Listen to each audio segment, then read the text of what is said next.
ለመሆኑ ጫት በደም ግፊት ኮንትሮል ላይ ያለውን ኢምፓክት ያውቃሉ? እስኪ እንመልከት። 5 ሪዝኖችን ጠቅስላችኋለሁ። አንደኛ፣ ጫት በራሱ የደም ግፊትን ከፍ ያደርጋል። በጫት ውስጥ ካቲኖን የሚባል ስቲሙለንት አለ። ይሄ እንደ አምፊታሚን ያለ ስቲሙለንት ነው።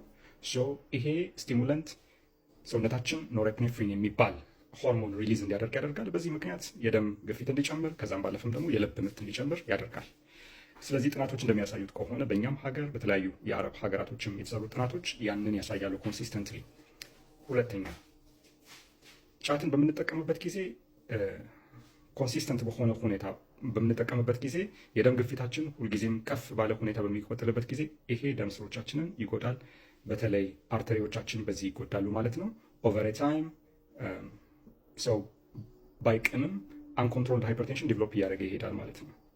ሌላኛው ሜካኒዝም በምንመለከትበት ጊዜ ጫት የሃይፐርቴንሽን ኮንትሮል የሚረዱ መድኃኒቶችን ካውንተራክት ያደርጋል ወይም ደግሞ የነሱን ኢፌክት ዊከን ያደርጋል። በተለይ ቤታ ብሎከር የሚባሉ ከዚያም ባለፍም ደግሞ ካልሽየም ቻናል ብሎከር የሚባሉ እንደ አሚሎዲፒን አይነት መድኃኒቶች የእነሱን ኢፌክት ካውንተራክት ያደርጋል። ስለዚህ በቂ የሆነ ሪስፖንስ እንዳናገኝ ያደርገናል ማለት ከነሱ ማለት ነው። አራተኛው መንገድ አንሄልዚ የሆኑ ሀቢቶች አሉ። ጫት ካለ በተለይ አብሮ ከጫት ጋር በተያዘ ሲጋራ ማጨስ ሊኖር ይችላል። ሳልቲ የሆኑ ስናኮች ሊኖሩ ይችላሉ።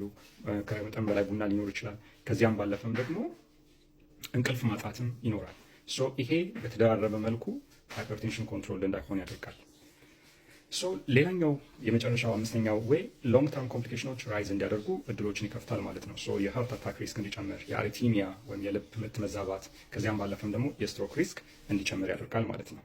ስለዚህ ጫት በሚኖርበት ጊዜ ልባችን በጣም ይመታል፣ ከመጠን በላይ ይሰራል። ከዛም ባለፈም ደግሞ አርተሪዎቻችን ይጎዳሉ። የምንጠቀማቸው ሜዲኬሽኖች ዊክ ይሆናሉ። ላይፍ ስታይላችን ወርስ ይሆናል። አጠቃላይ ካርዲዮቫስኩላር ሪስካችን ይጨምራል። ስለዚህ ጫትን እንቀንስ፣ እናቁም፣ ልምዶቻችንን እናስተካክል፣ ሃይፐርቴንሽን ኮንትሮል እናደርግ።